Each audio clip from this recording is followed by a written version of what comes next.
Assalamualaikum warahmatullahi wabarakatuh.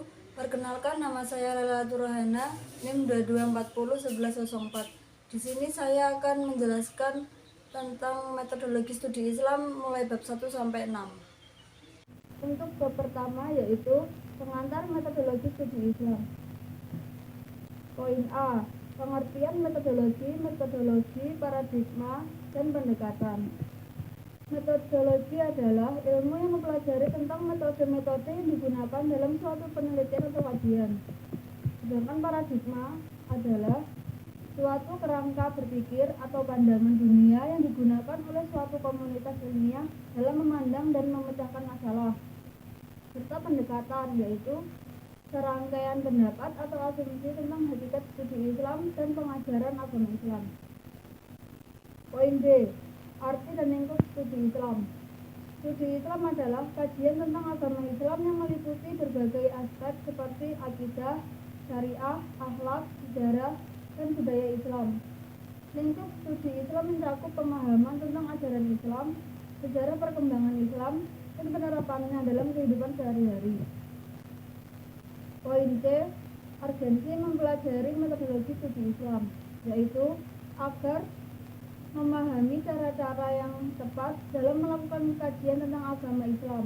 Selain itu, mempelajari metodologi studi Islam juga dapat memberikan pedoman dan pegangan hidup bagi umat Islam agar tetap menjadi muslim yang sejati, yang mampu menjawab tantangan serta tuntutan zaman modern maupun era globalisasi sekarang ini. Untuk poin B, aspek-aspek sasaran studi Islam. Aspek keagamaan, yaitu mencakup pemahaman tentang akidah, syariah, dan akhlak Islam. Untuk aspek sejarah, yaitu mencakup pemahaman tentang sejarah perkembangan Islam. Dan yang terakhir aspek budaya, yaitu mencakup pemahaman tentang budaya Islam. Selanjutnya poin E, yaitu perkembangan studi Islam dari dulu hingga sekarang. Perkembangan studi Islam telah mengalami banyak perubahan dari masa ke masa. Pada awalnya, Islam dilakukan secara tradisional dengan cara menghafal kitab-kitab suci dan mengikuti tradisi yang telah ada. Namun, seiring dengan perkembangan zaman, studi Islam semakin berkembang dan mengalami perubahan. Saat ini, studi Islam dilakukan dengan menggunakan metode-metode ilmiah yang lebih sistematis dan terstruktur. Untuk materi bab 2 yaitu manusia dan kebutuhan doktrin agama. Poin A. Definisi agama. Agama adalah ajaran kebaikan yang menuntun manusia kembali kepada hakikat kemanusiaannya.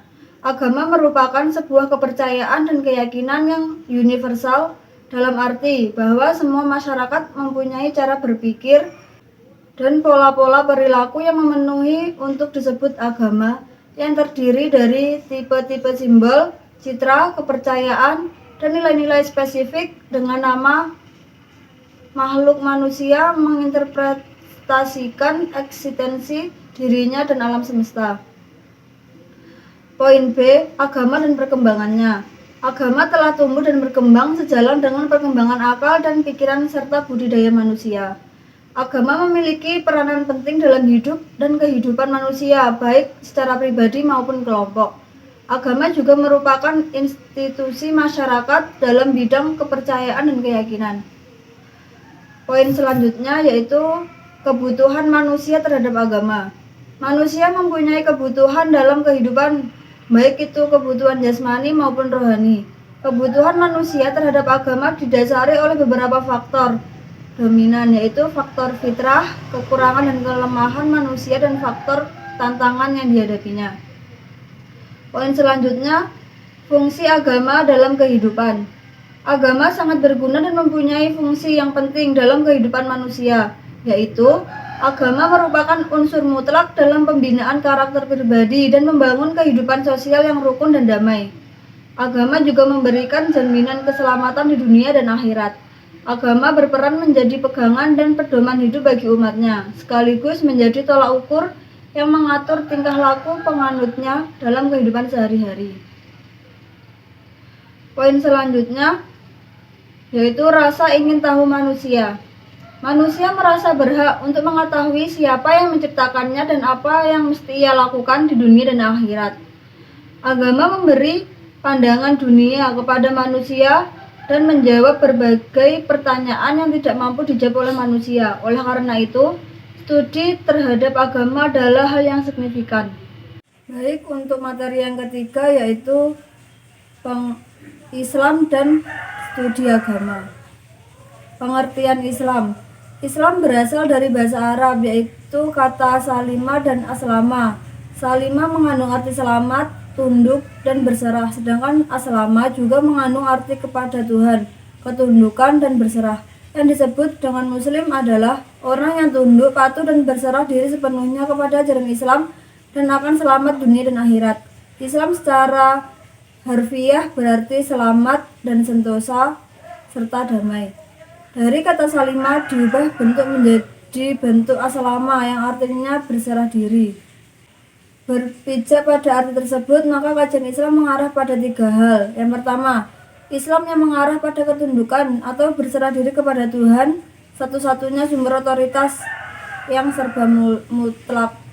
Keadaan ini membawa pada timbulnya pemahaman terhadap orang yang tidak patuh dan tunduk sebagai wujud dari penolakan terhadap fitrah dirinya sendiri.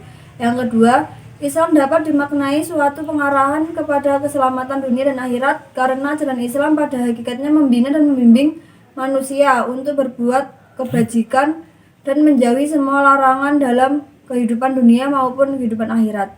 Yang ketiga atau yang terakhir, Islam bermuara pada kedamaian. Manusia merupakan salah satu unsur yang hidup dan diciptakan dari sumber, yakni tin, melalui seorang ayah dan ibu, sehingga manusia harus berdampingan dan harmonis dengan manusia yang lain, makhluk yang lain, bahkan berdampingan dengan alam raya.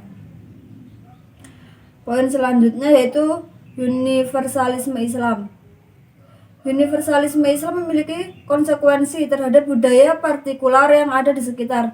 Hal ini bermakna bahwa Islam adalah agama yang memiliki pemahaman secara baik terhadap budaya lokal, bukan agama yang memusuhi dan menghilangkan budaya lokal.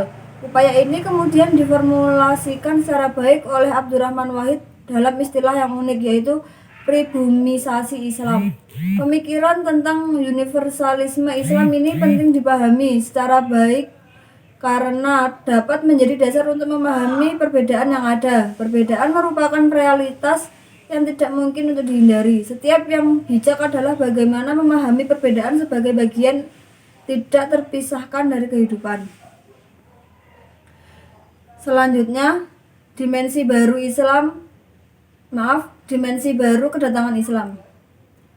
Islam merupakan agama yang diturunkan oleh Allah untuk umat manusia. Kehadirannya memberikan dimensi lain terhadap agama-agama lain. Pertama, agama itu tidak lagi harus diterima sebagai dogma yang harus diterima apabila orang ingin selamat dari siksa yang selama-lamanya. Akan tetapi, Islam diterima sebagai agama yang menjadi pilihan Tuhan dengan perantara wahyu. Sebaliknya, wahyu diakui sebagai faktor yang sangat diperlukan bagi evolusi manusia. Jika dalam bentuknya yang kasar, wahyu merupakan pengalaman universal dari kemanusiaan dalam tingkatan yang paling tinggi. Wahyu merupakan pemberian Tuhan kepada umat manusia dengan perantara nabi. Kedua, ajaran Islam. Ajaran Islam tidak hanya terbatas pada kehidupan setelah mati. Perhatian utamanya adalah untuk kehidupan dunia. Dengan perantara perbuatan baik di dunia ini, manusia dapat memperoleh kesadaran tentang eksistensinya. Itulah sebabnya Al-Quran pada banyak tempat membahas masalah-masalah yang menyangkut berbagai aspek kehidupan manusia. Ia bukan hanya membahas cara beribadah, bentuk-bentuk peribadatan dengan cara-cara yang menjadikan manusia dekat dengan Tuhan, tetapi ini adalah yang lebih banyak dan terperinci dan juga tentang problem-problem dunia sekitar manusia. Poin selanjutnya yaitu Islam sebagai jalan tengah. Islam sebagai the way of life merupakan ajaran yang memberikan petunjuk, arah, dan aturan-aturan atau syariat pada semua aspek kehidupan manusia guna memperoleh kebahagiaan di dunia dan akhirat. Islam telah terbukti menjadi kekuatan rohani yang dapat mengubah dunia, dan hal ini tidak dapat dilakukan oleh agama-agama lainnya. Ia merupakan kekuatan rohani yang paling besar, membawa peradaban dan juga memberikan penyesalan terhadap masalah-masalah yang menimpa dunia. Contohnya, puasa, zakat, menegakkan persaudaraan antar umat manusia. Dengan demikian, Islam menampilkan diri sebagai sebuah agama yang toleran, moderat, adil tanpa harus kehilangan prinsip-prinsip intrinsiknya. Di dalamnya tersirat pengakuan akan adanya berbagai pandangan, kemungkinan alternatif, dan tafsiran tentang Islam yang satu. Karenanya, sebagian besar ahli tafsir sepakat bahwa wasatiyah mengandung makna yang terbaik, yang ideal, yang seimbang, yang proporsional. Azyumarti Azra menyampaikan bahwa Islam jalan tengah atau Islam wasatiyah berarti kondisi agama yang proporsional, artinya tidak berlebihan ke ekstrem kanan atau moderat atau ke ekstrem kiri atau liberal. Menurut Azra, apabila umat Islam ingin mencapai persatuan umat, maka setiap individu harus melekat sikap ini, tidak fanatik dalam beragama, sambil terus belajar dan mendalami agama. Poin selanjutnya, agama dan peradaban manusia. Islam adalah peradaban yang universal. Agama, keadilan bukan menghancurkan. Adil belum tentu sama rata. Islam tidak senang menunggu apa yang diberikan orang lain, tapi menuntut untuk percaya pada kemampuan sendiri, mendahulukan yang bermanfaat, merealisasikan hal-hal yang baik yang dibutuhkan oleh orang banyak. Dijelaskan pada sabda Nabi, sebaik-baiknya manusia adalah yang paling bermanfaat bagi orang lain. Islam sangat memperhatikan ilmu dan amal, kerja keras dan melaksanakan tugas dengan baik, keadilan dan persamaan, kasih sayang dan kebaikan, pengorbanan dan perdamaian. Islam mendorong umatnya untuk percaya pada kemampuan mereka sendiri dan tidak bergantung pada apa yang diberikan orang lain, dengan tetap mengutamakan apa yang bermanfaat bagi mereka. Poin selanjutnya, Islam menyatukan bangsa di dunia.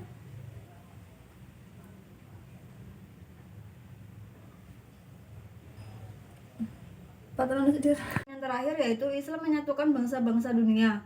Islam di masa kepemimpinan Nabi Muhammad menjadi agama yang luas dan menyeluruh untuk segenap manusia. Islam juga mengandung nilai-nilai universalisme yang berkaitan dengan tauhid, etika dan moral, bentuk dan sistem pemerintahan, sosial, politik dan ekonomi, partisipasi, demokrasi atau musyawarah, keadilan sosial, perdamaian, pendidikan dan intelektualisme, etika kerja, lingkungan hidup dan sebagainya. Seri berikutnya yaitu model penelitian agama.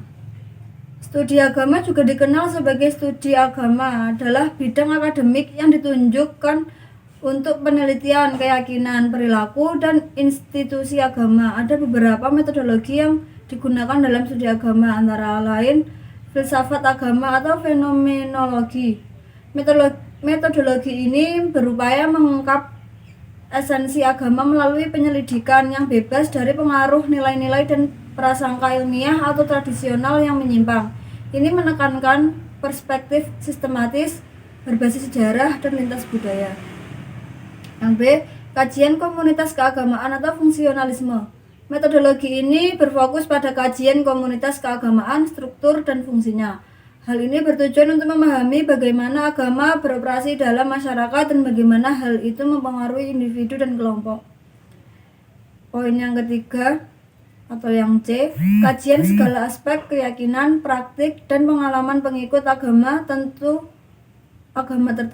atau agama yang hidup. Metodologi ini melibatkan kajian seluruh aspek keyakinan, praktik, dan pengalaman para penganut agama tertentu. Hal ini bertujuan untuk memahami bagaimana agama dihayati dan dialami oleh individu dan kelompok. Poin selanjutnya, metodologi kuantitatif.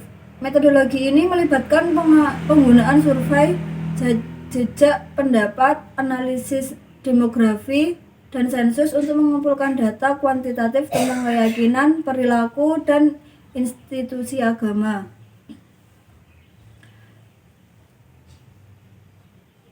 Poin selanjutnya yaitu metode kualitatif.